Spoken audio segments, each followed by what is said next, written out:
What is up, guys? Welcome back to the channel. My name is Zach. As you can see, very different video for you today. I had an interesting phone call today. Actually, let's back it up. I got a text from a buddy of mine asking, hey, are you interested in being a youth soccer coach? I said, you know what? Sure, let's go for it. I'd been thinking about doing this for a while and finally took the plunge, I guess. So I got a phone call today from a youth soccer club local to me, and got offered not a formal job, but a, hey, you should come out tonight and see if this is something you're interested in. So went to the park today and met a couple of the coaches and got to kind of be there, be an assistant for under 10s boys team, which is interesting. I really enjoyed it. I enjoyed it a lot more than I thought I was going to. And so I guess this is the start of the journey in real life, I guess. I still don't know how to quite feel about it. I think ideally in the future I want to get into scouting. I love overanalyzing. I love in Football Manager looking at the scouting reports. I love in real life watching games and analyzing and overanalyzing and thinking about possibilities of players moving around or going to different teams or what have you, right?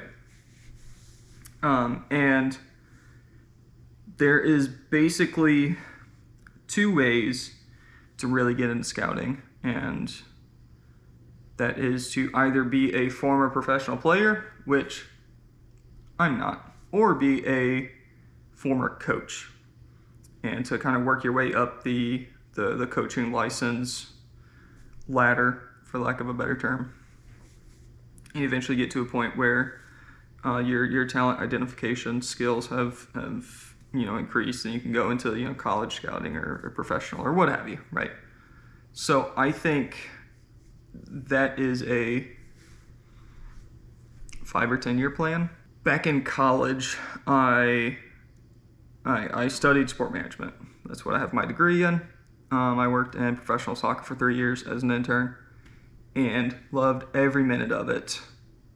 But I have been out of soccer, working in soccer for 3 or 4 years now. I think 3 years. So I'm very eager to get back into it. I think the equipment management, the team operations side, I think that ship has sailed for me personally. I've gone too long without working in those fields to get back into it. But with coaching, right, I'm starting with literally no coaching license, which I think is kind of fun, because that's what I do in Football Manager. I do that every year in Football Manager. I start with nothing. I start with the entry level coaching badge, but I start not with a club, and I make choices that I would make in real life, and I have the opportunity to make those choices in real life now. And I don't know, I'm eager, I'm nervous. I don't really know what to expect. Obviously this is day one for me, right? I got the phone call today, hey, come out, see if you like it, and I really enjoyed it. And last time that happened to me was when I worked for St. Louis FC for the first time working in equipment management. Got a call, hey, come out, just give it a go. If you enjoy it, then we'll continue down this path. If not, then we'll find something else. And I went there day one, loved it, and to this day, that has been the best job I've ever had. And I want to get back into soccer, you know? So I think for this series of vlogs, I think I'm going to kind of document my journey, my real life journey. So it is May 30th. I have no idea when this is going to be uploaded. I think I want to upload this after I get at least one of my grassroots licenses and actually get the job and kind of fall into a rhythm. Because here's the thing, I don't know the first thing about competitive youth soccer. I did not play it. I grew up playing baseball and basketball. I played soccer like as a youngling until about second grade. Quit, started focusing on baseball and basketball. Really focused on baseball. I took a season off of baseball in sixth grade. Found a team that I liked. A couple of my friends played on it. Played soccer for a season. Got back into baseball. Then in high school, quit baseball after sophomore year because of a series of things, just injuries. My knees are shot. I got in a argument with some of the baseball coaches, and that just led to me falling out of love with it. So I quit that, joined the soccer team. Junior year, I went to a very small school, so I just walked on and was able to really fall in love with the sport playing it. I was terrible. I'm a terrible soccer player. I'll be the first one to say it. I don't have any skill. But one thing that has been kind of in the back of my mind is that, you know, the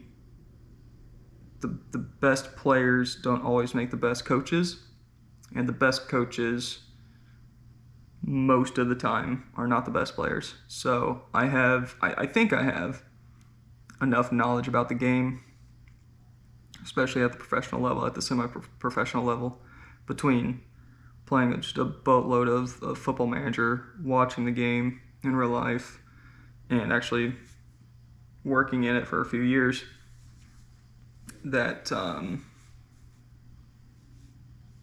this is an opportunity that I need to take and could find some success in it. And I think I'm going to bring you guys along with me. Obviously not going to be bringing you to practices and games. Not going to happen. But I'm also not going to tell you where. But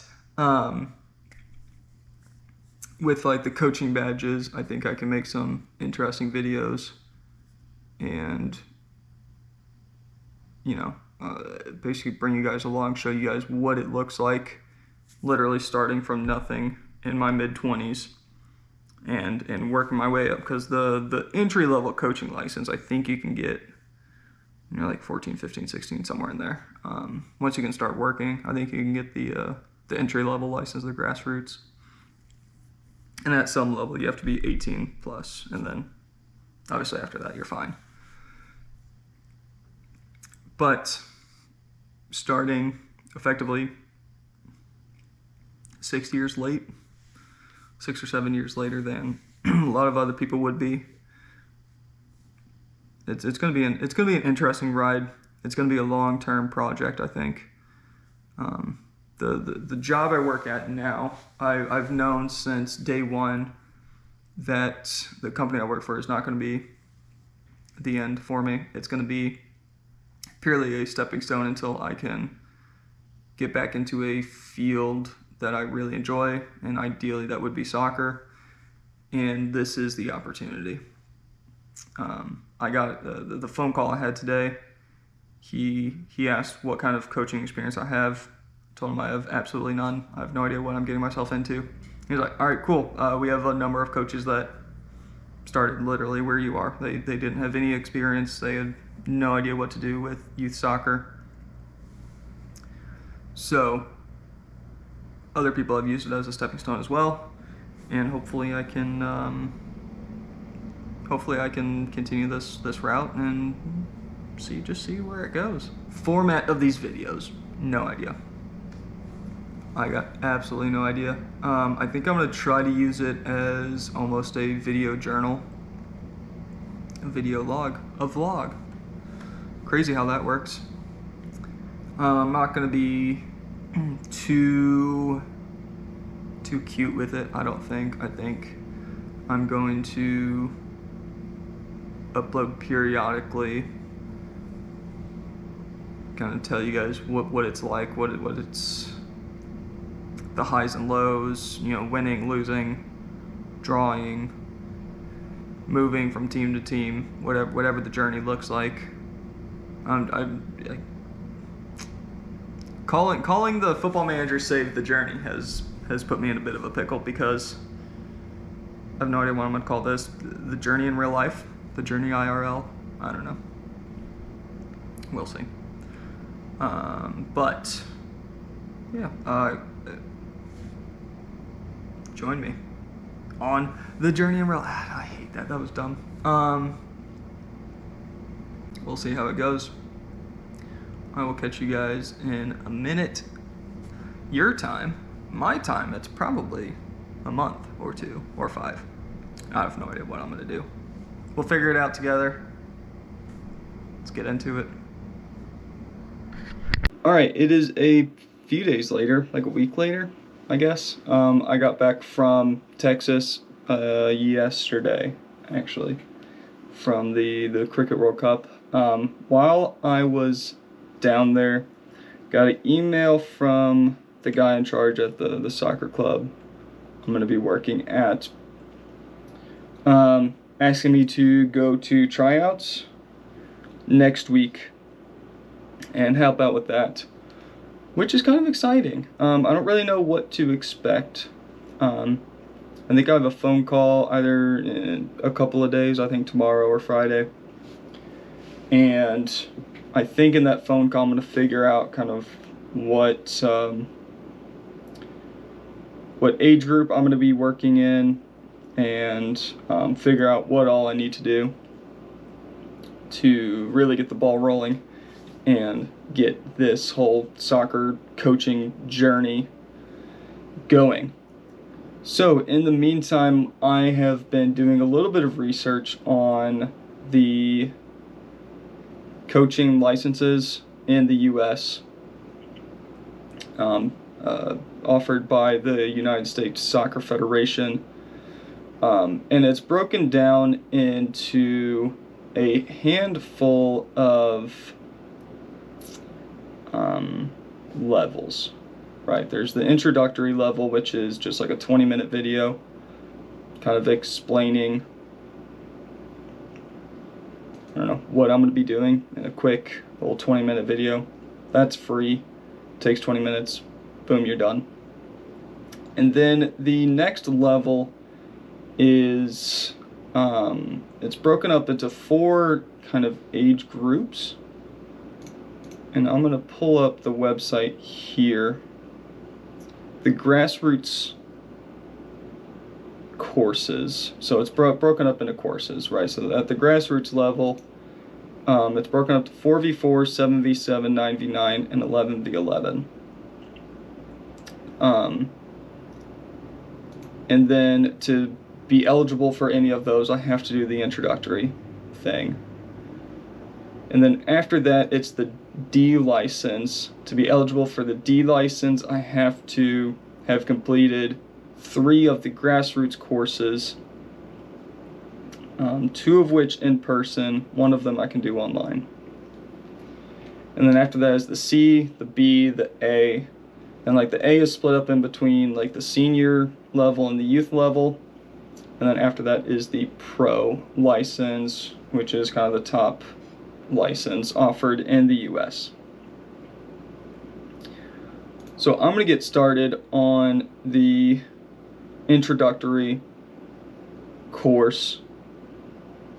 I made some lunch. I have a toasted turkey and cheese sandwich. I got some applesauce. And I have this sparkling ice plus caffeine drink that is lukewarm. I survived college on ramen and coffee, and now I have a crippling caffeine addiction.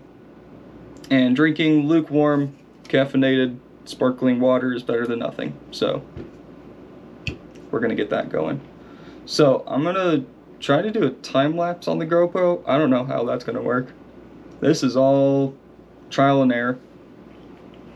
We're gonna get the time lapse going. I'm gonna watch the videos, eat some lunch, and give you guys some, I guess, reactions to it, kind of how I feel afterwards, see what it's all about. Enjoy.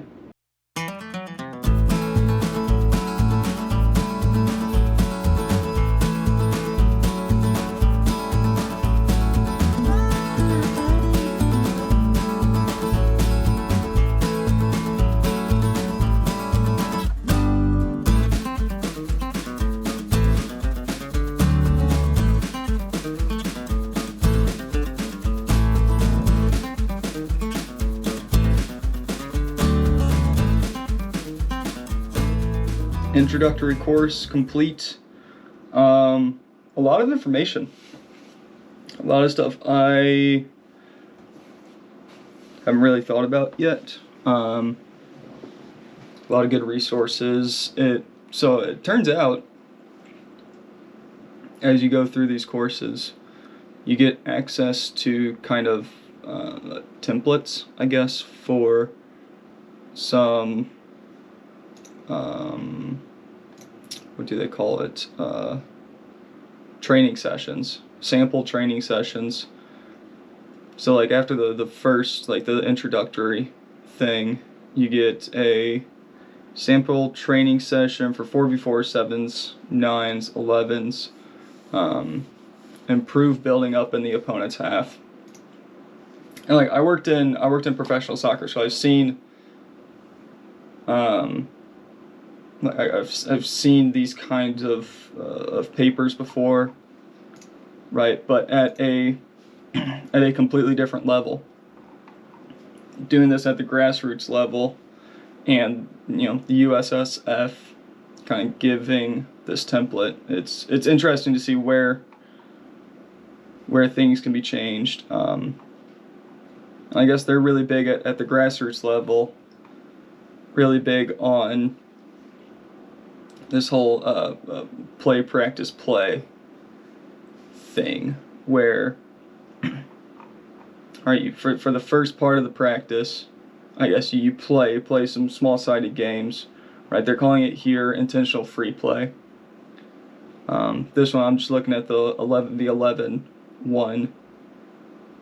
This first play phase, intentional free play, basically playing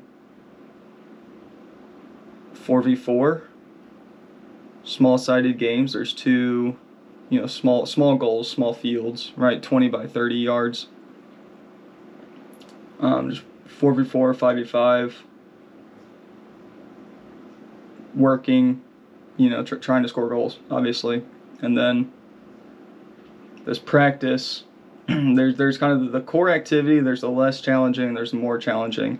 You can kind of tweak things as you go to fit your players better, right? And this looks like it's half field, 5v5, 6v5 plus a keeper, 6 on offense, 5 on defense plus the keeper. Keeper's at the big goal, and then on the other side there's 2 small goals. Defenders trying to play tight, I guess, prevent the goal scoring opportunities. Attackers obviously trying to score. And then some sort of instructional passing that we're trying to do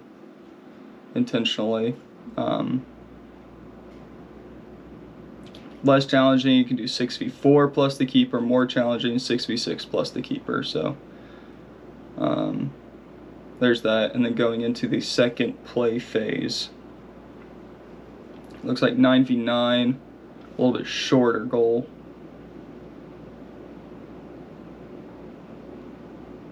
Keeper, basically 4-3-1 effectively formation. Trying to score on either side. So, and then kind of after training, I guess, there's this kind of coach self-reflection thing you can look at. Looking at it, at how training went, right? Did it work well? Was it hard enough? Was it too hard? All that kind of stuff. And then what you can do better as a coach. So, seeing it at this level is kind of cool. But yeah. So that is that Introduction to Grassroots Coaching course complete. We are officially on our way, and Discord is going a little nuts right now. If we look at the available courses, so yeah, now at this point I can choose 4v4, 7v7, 9v9, or 11v11. I'm gonna wait until I'm just gonna turn my speakers off for a moment here while I'm talking, because that's quite rude. I'm gonna wait until I have that phone call with the with my boss there at the club to see where I'm going to end up. If we're up to me, I'd want to start at 7v7. I'm not, I don't feel like I'm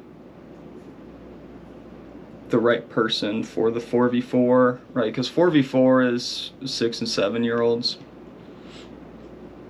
I feel like that's, I don't know anything about that level. It's still more, you know, chase ball and that kind of stuff, where at least at the 7v7 you're looking at formations, you're starting to I don't know. It looks a little bit more like the soccer I'm used to. And it also makes it easier in my brain to look at, you know, what courses I need to take, because of the three, right? 7s, 9s, and 11s is what I'm after. 4s, I don't particularly care too much about. I don't really want to be a U6, U7 coach for too terribly long. If that's where they need me, I'm obviously gonna do that. But at the first available opportunity, I'm gonna take that next step into, you know, a little bit higher caliber. And like I said, I don't know, earlier in the video, eventually I want this to lead to a scouting job. I think to get to that point, I have to do some coaching at the U19 level, and I think the U19s would be so much fun to coach at. So obviously, I'm going to be doing the 11v11 course. Depending on where they need me here at this club, if I'm able to just go straight into the 7v7, then I'm going to do that course online, and then do the 9s and 11s in person. If they need me at the 4s level, I'll do the 4v4 course online, do the 7s course in person, and probably just skip the 9s and go to the 11s.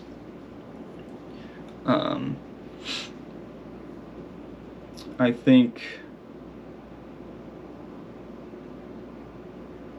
having the current one I'm working at, I think is really important to understand what's going on there, and then know what the next level is so that I can kind of guide them into that. And then obviously the 11s I'll need for later, stuff. Or if I do want to be at the U19s level eventually, I need to have that 11v11 course done. So yeah, we're on our way. We are officially, like, we've officially started, which is really cool. I'm very excited. That was a little bit longer than 20 minutes, I think. I also took a little time to look at the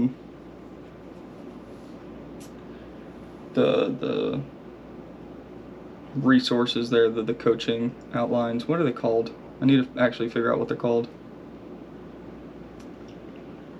so I can find it again. Resources, the training session paperwork. Having access to that, and then as I continue, I'll get more templates. I think that's really cool. I think it's really cool, and then eventually, I guess at some point, I can get access to like building my own. So I started this video, oh gosh, I don't know, about a month ago. And I have been informally offered a job as an assistant coach, which is pretty damn cool. They can't really offer me until the 1st of July, which is fine. I think like budgets or something. So I gotta wait a little bit. But I've decided to kind of buy myself a little bit of a present as a congratulations to myself kind of thing. Big old box here. Let's just crack it open real quick and there we go. This, my friends, is a shoebox. I have this weird fascination with boots. In high school when I played, I was terrible at soccer. Fun fact, I'm not good, but I did have the best boots on the field. I'll say that, and I'm very, very confident in that. I had 2 pairs of boots depending on if we were home or away. I had a yellow pair with the with the Nike swoosh. The swoosh was pink, and a pink pair with a yellow swoosh. Fucking top notch. And then senior year when I played goalie, I matched it up with my goalie shirt. So I had a pink shirt and a yellow shirt, and I would match my boots with it. Perfect indication of probably the worst player on the field has the best boots.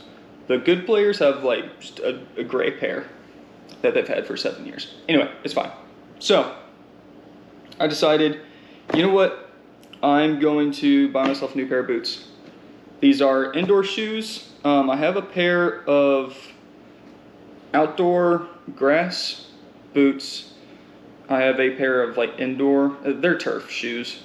They work outside, but they are all black.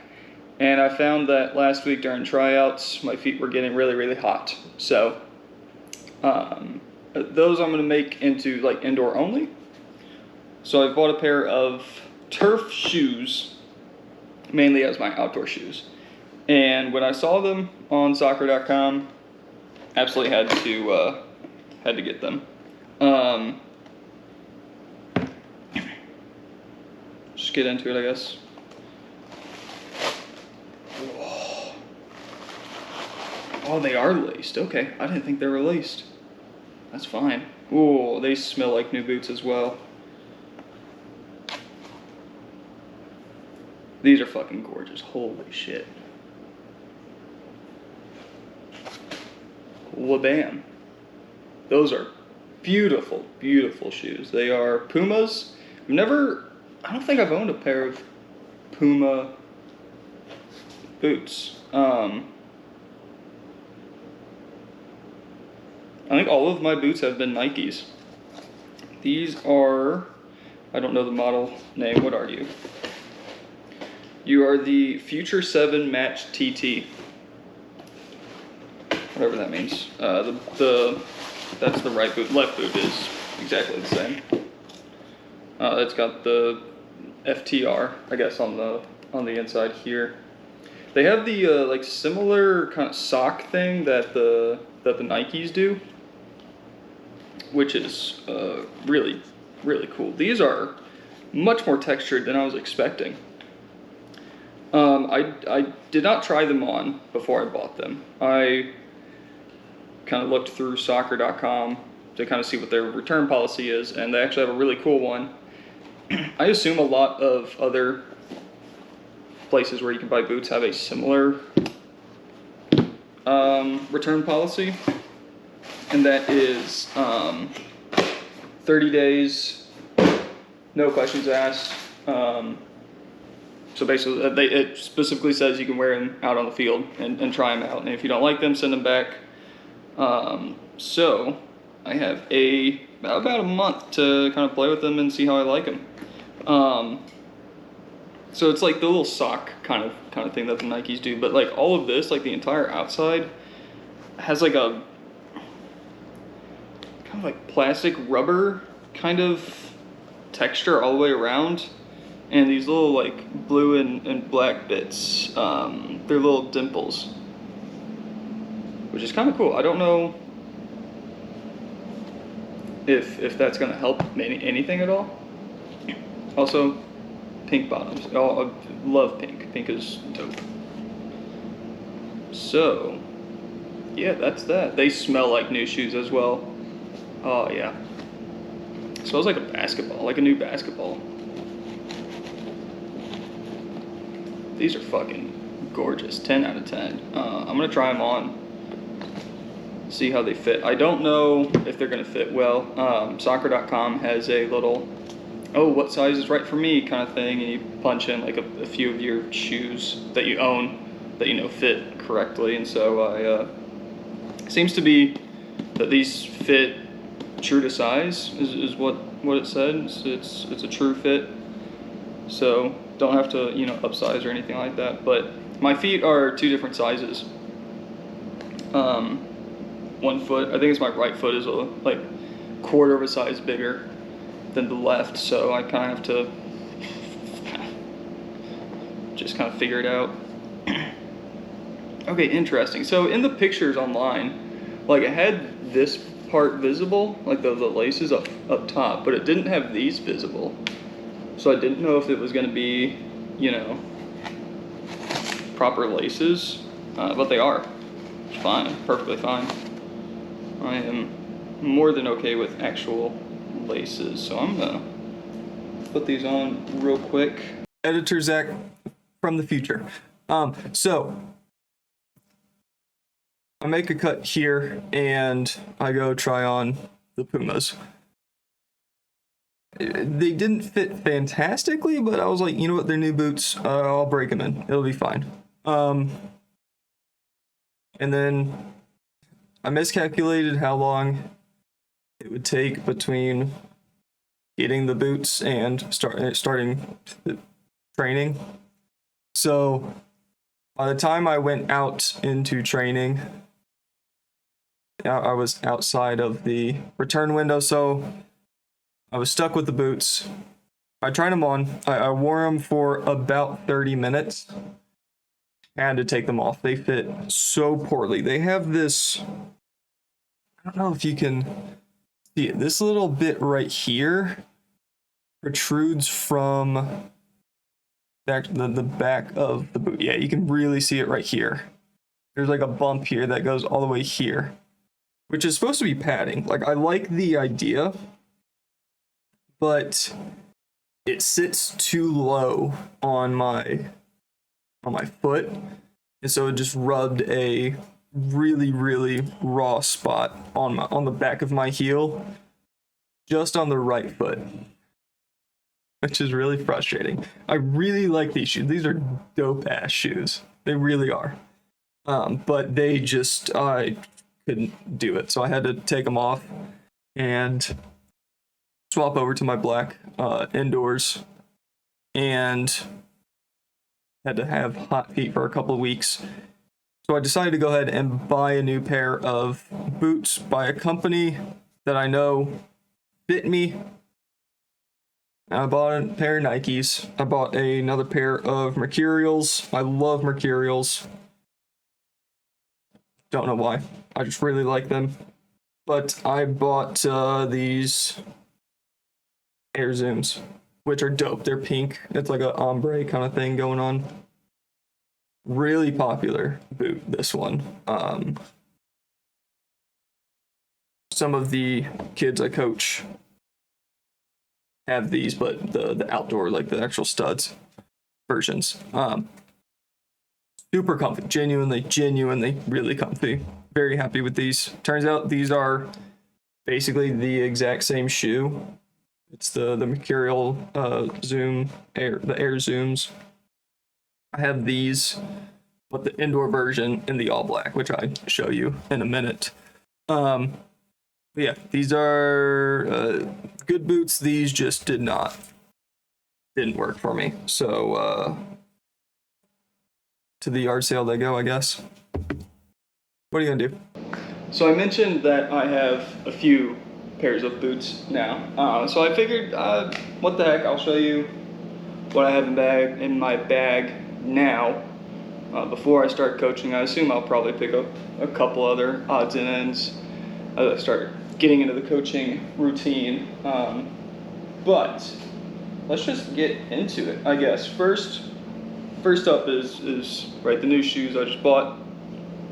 One other thing I didn't show is that the bottoms, they're, I don't know, maybe 1/8 of an inch. They're little, almost studs, but not quite. Think of like the bottoms of like trail running shoes or walking shoes. That's kind of what they feel like.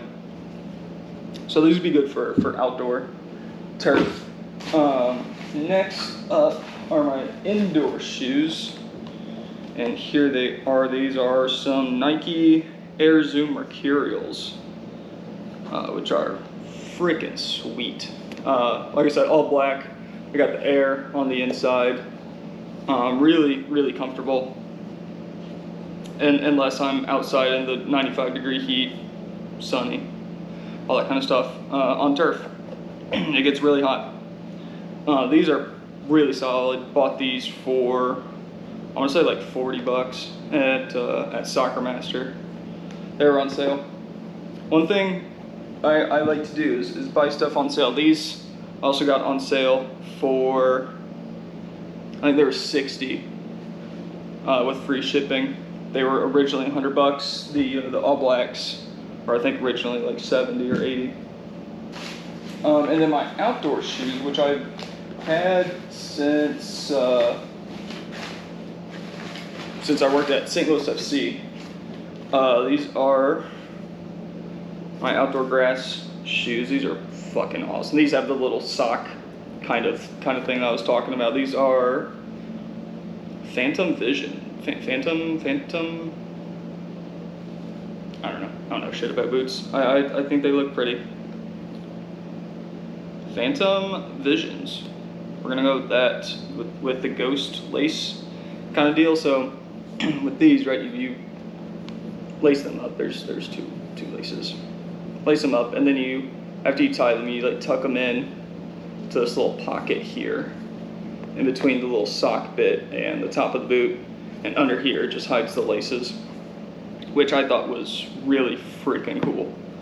Again, bought these. These were on the clearance shelf at the Nike outlet store. I think they're originally like $150. Bought them for like $60. Solid deal. So those are all my boots. I always carry a pair of goalie gloves. These are the ones I had, I think, my last year of high school. Size 7. They are Roush. I'm gonna say that's Roush. Whatever brand that is. I don't know how to pronounce it. Like I said, like I grew up playing baseball, did not grow up playing soccer. I didn't get interested in soccer until like high school. These have little, they're not the hard like finger protectors, but they do have a little extra support back there, so I don't jam my fingers up. Jammed my fingers too many times playing baseball and basketball. so I did not want to do that with soccer as well. So I have little supports. Also carry this Ryobi air gun thing, battery, plug it in. It's just a normal. I use this for my car as well, and it comes with a little,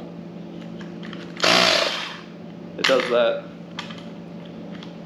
little needle for a ball. Always carry it with me just in case you need to air up a ball. It's always nice to have. And speaking of having a ball, I have this little guy right here. Nice little Nike ball here. I don't know what the name of this one is.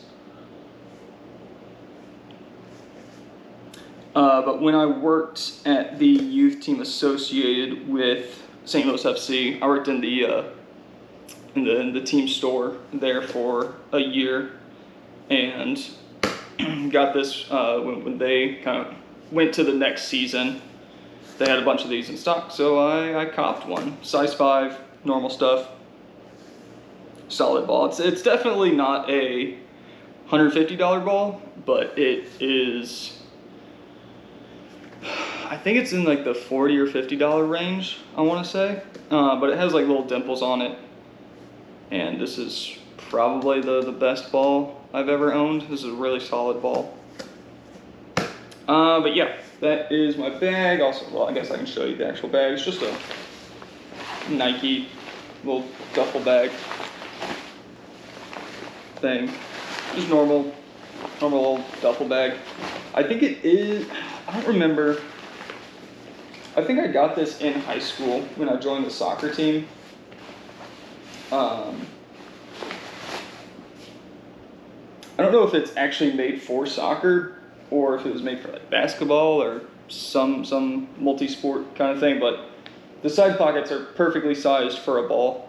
So I put a ball in there, put all the other crap like in the main compartment, and like my phone, keys, wallet, that kind of stuff in the other side pocket. And that's it.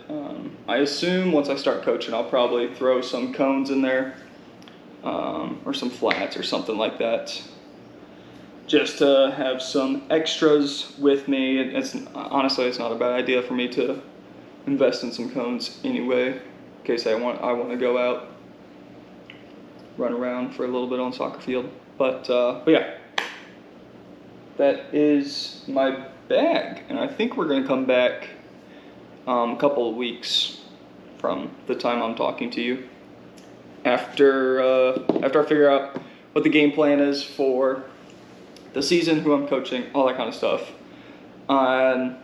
It sounds like I'm going to be an assistant for 2 teams, a younger group and an older group. I'm thinking probably a 7v7 team and a 9v9 team. There's a chance I'll be helping out my buddy who actually got me this gig. I'll be helping out with one of his teams, which would be so cool. It'd be so cool if I can do that. But until then, we will see you later.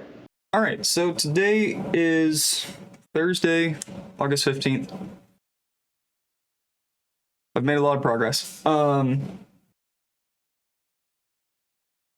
I don't remember when the last time I made a little vlogging moment or whatever, but since then I've actually started coaching. Last Monday I started coaching. The training sessions have started.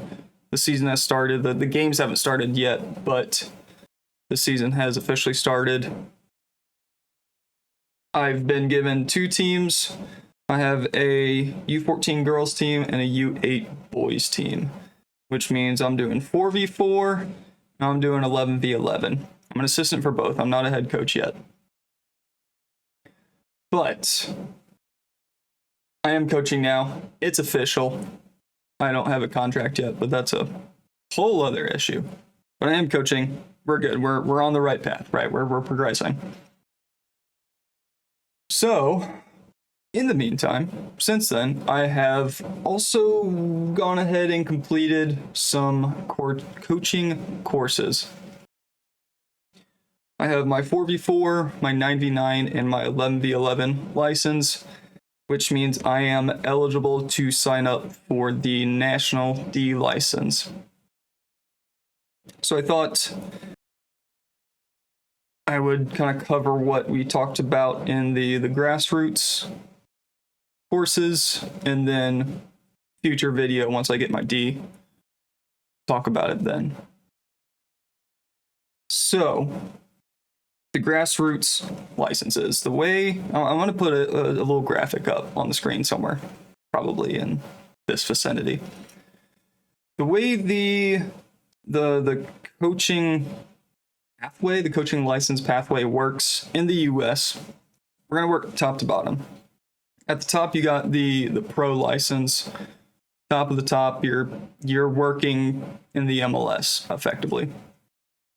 Below that, to be eligible for the pro, you have to get your A. And the A license is split between the senior and the youth, I believe is what it's called, the A senior and the A youth. You have to have either one to get into the pro license classes. To get your A license, you have to do your B. To do your B, you have to get C. To get C, you have to do D.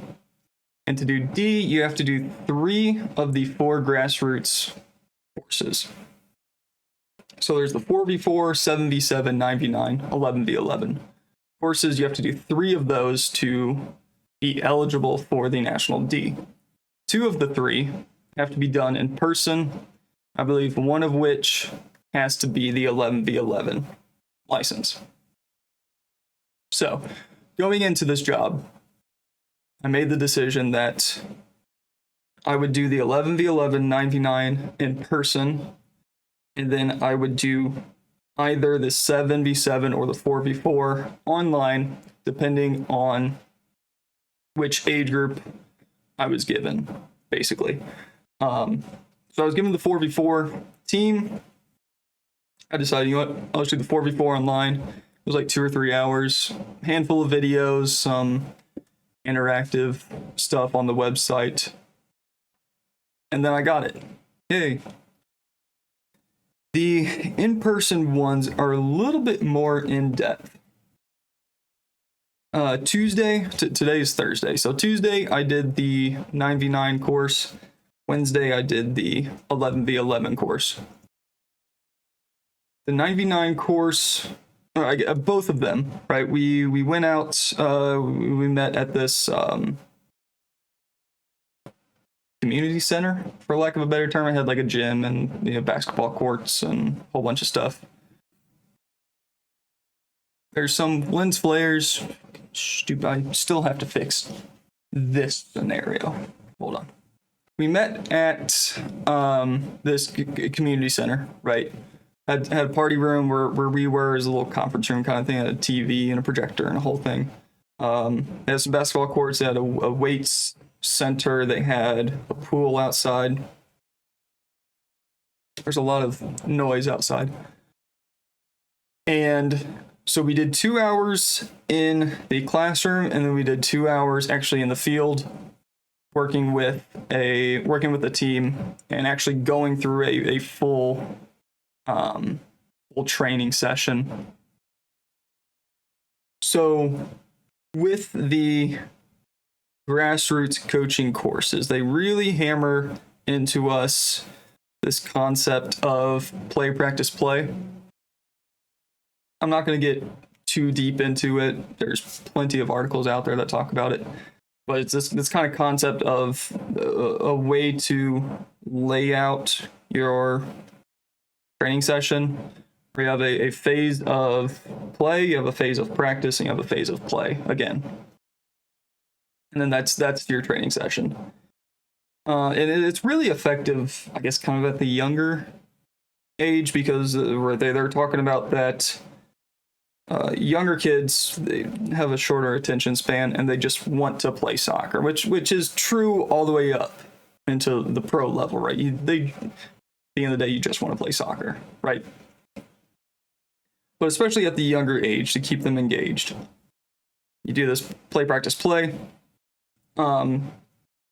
First play session is small-sided games, maybe 2v2, 3v3, something like that, just to get them going, get their minds back on soccer if they were at school right before, whatever. And then the practice portion is kind of the meat of the training session where you're doing the activities, the drills, passing drills, right? Shooting drills, defensive engagement, whatever. And then the third play is, implementing what they learned during the practice phase, implementing it into their game. And that second play phase, the idea is to play as big as possible with, the number of people that show up, right? So if you have an 11v11 side, you have 18 kids on the team, they all show up, you got 9v9, including keepers, right? So you just play 9v9. It's good enough that they'll be able to implement what they learned during the practice phase. And it's a lot of guided questions throughout the session. Right. So one practice session we worked on shooting. So some of the guided questions that they suggested we ask the kids, something to the effect of when can you shoot the ball, right? When you can't shoot the ball, what else can you do? I think the third one was like, well, okay, what do you do with your plant foot when shooting? So the idea is to break up the phases into three more kind of subsections, where kind of in that first phase, in that first play phase, they go out and play for 5-7 minutes, whatever, come in, get a drink, whatever. And you ask them these questions. Don't get answers from them yet. Right? They're big on don't get answers. You get answers the next time. Ask those questions. Kind of give them that second 7-minute session to work it out in their own brains, to come up with answers. Take a break, go get drinks, come back. Okay, give me answers, right? They give you shout out answers kind of thing, right? And then you give them the actual answers that you were looking for. So the first question was, when can you shoot? When the goal is open. Kind of the answer you're looking for, right? What can you do if you can't shoot? Pass, dribble, make space, right? And then what do you do with your plant foot? Point it toward your target. It's that simple. And then you go into the practice phase, kind of genuinely practicing shooting ideas and working on their plant foot, all that kind of stuff. And then stop it a couple of times, talk about some pointers. They go back to finish out the drill, go get a drink, and then go play kind of as big as possible. If you have 20 minutes left of your session, they said do like a 2 7-minute halves, a few minutes of halftime, call it a day, go home. So that was the coaching courses. Is very much play, practice, play. How you can implement it into the different age groups, and then go out and actually practice with, actually do a training session with a club. And there's a local club that was nice enough to kind of volunteer their kids, their teams. So 9v9, we did a training session with their kind of like U10 boys team, and then the 11v11 course, we did it with their U13 girls. So, and then we actually got to lead the training session. The instructor was like, all right, here's the training session. Actually gave us a training session all laid out and everything. Here's the paper. Go. And we did it. And kind of everybody else was kind of watching and asking questions to the instructor. He was asking us questions. Okay, what are you seeing over here? What do you like? What don't you like? And that was that. It was 4 hours of 2 hours of class time, 2 hours out in the field. Do kind of a homework assignment kind of thing at home. It's very much a reflective. What do you feel good about when it comes to the key qualities of a coach or whatever, key elements of coaching. What don't you feel good about? What do you need to work on? How are you going to work on it? And I think there's like 6 or 7 different areas that we had to answer that and then submit it, and you get your license. And then that goes into if you want, work on your national D, which I am going to do.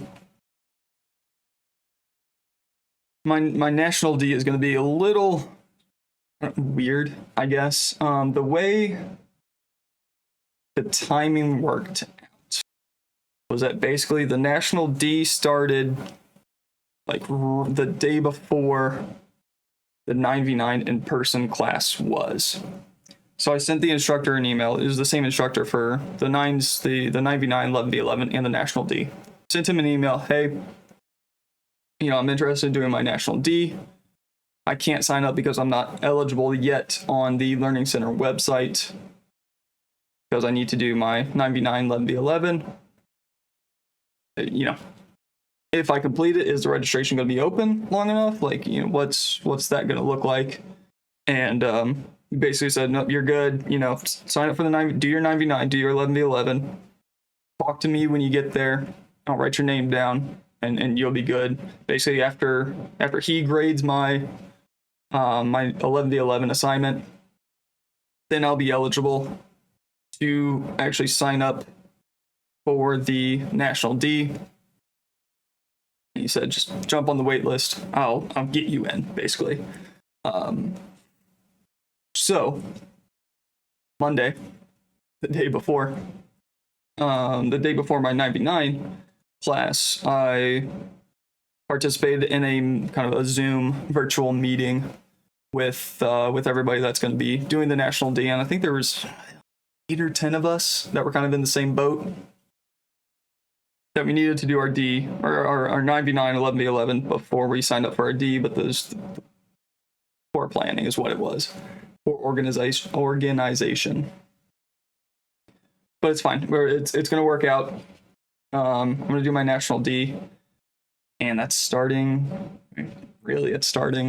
next week. I got another Zoom meeting, and we actually get to do the licensing, which I'm kind of nervous for, but genuinely excited.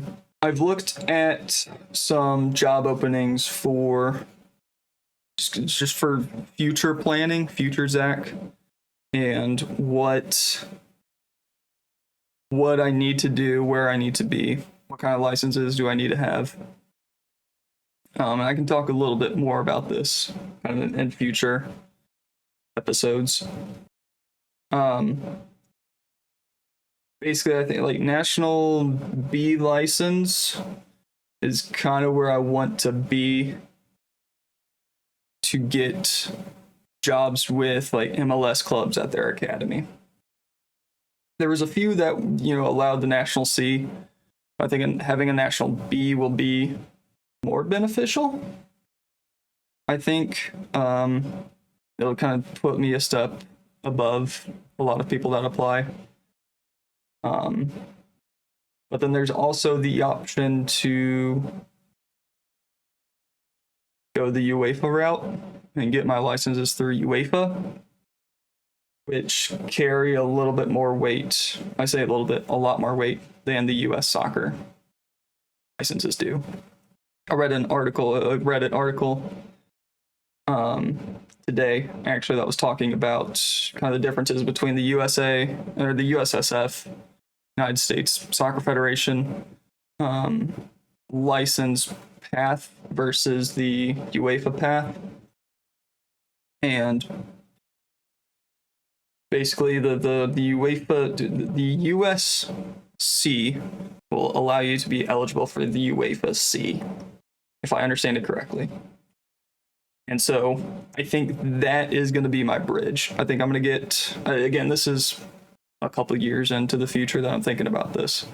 But I think I'm going to go for my USC license, bridge over to the UEFA license pathway, and climb up that, because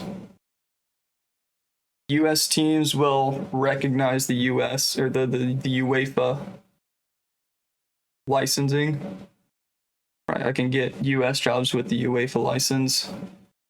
UEFA teams probably won't recognize the US licenses, right? If UEFA require the team in Europe requires a UEFA B, and I have a US B, they're going to recognize that as a UEFA C, basically. And so I think it's just going to be more beneficial to make the jump over to the UEFA licensing pathway and see where that leads me. I am someone that benefits from taking notes. I didn't like taking notes in school. I hate taking notes, but it helps me retain information. And a lot of coaches talk about journaling and doing like self-reflection type of journaling. And so I've tried a couple of things over the last couple of weeks. I've tried notebooks. I've tried, the Notes app on my phone. But then I remembered I have an iPad. And I found actually a pretty decent note-taking app called Good Notes. And if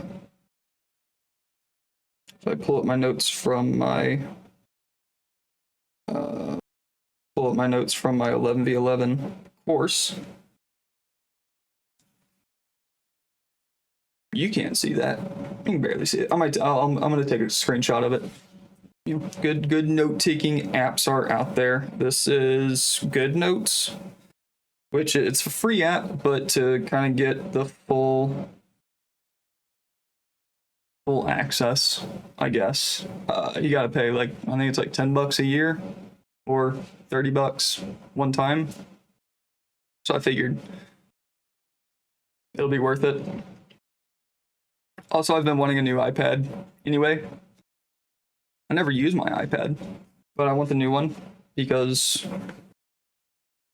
the M4 chip is just better than the A14 that's in my iPad. My iPad's 5 years old. Came out 2019. So I want a new one. Use it. So taking notes during training sessions or after training sessions, during games.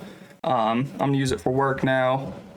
I'm going to go full digital and just carry a little iPad around with me all the time. I'm going to be one of those people. And, it's got the cute pencil and all that fun stuff. So I'm going to save up a little bit for a new iPad and try to use this as much as I can and kind of prove to myself that I'm going to use it. That way I can warrant $1,000 for a new fucking iPad. It's expensive. But it's Apple. I'm so far into the ecosystem. Fuck it. That was a whole tangent. But anyway, anything else? I don't think so. I don't know how I'm going to wrap up this whole vlog thing. So I'm going to hit you with one of these. If this gets edited out, there's a different outro. If not, thank you very much for watching. Very different kind of video series that I want to do. I'm gonna hope for. Yeah, I want to come out with these as often as I can, but the fact that I'm working in youth soccer, there's only so much I can say.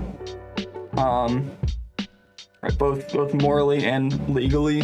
Right, you're not gonna know what club I work for. I'm not gonna drop names or anything like that. So, I don't know how much I can say. I want to do this vlog thing for a couple of reasons. One, for personal reasons, like I wouldn't mind looking back if YouTube just doesn't work out for me. Then I can look back and kind of see my own progress. Another reason, like if other people are thinking about getting their licenses, then they can go back and watch these videos and actually see the progress. I haven't done a whole lot of research on trying to find the coaches that are doing this exact thing. But third reason, and part of the reason I'm actually doing coaching, is because of kind of that Football Manager journeyman story that I play out every year in Football Manager, and I can actually do it in real life. And starting this the same year I started Football Manager YouTubing, and just that tie-in, I think is actually quite cool, fairly unique as well. But I hope you guys kind of enjoy this kind of thing.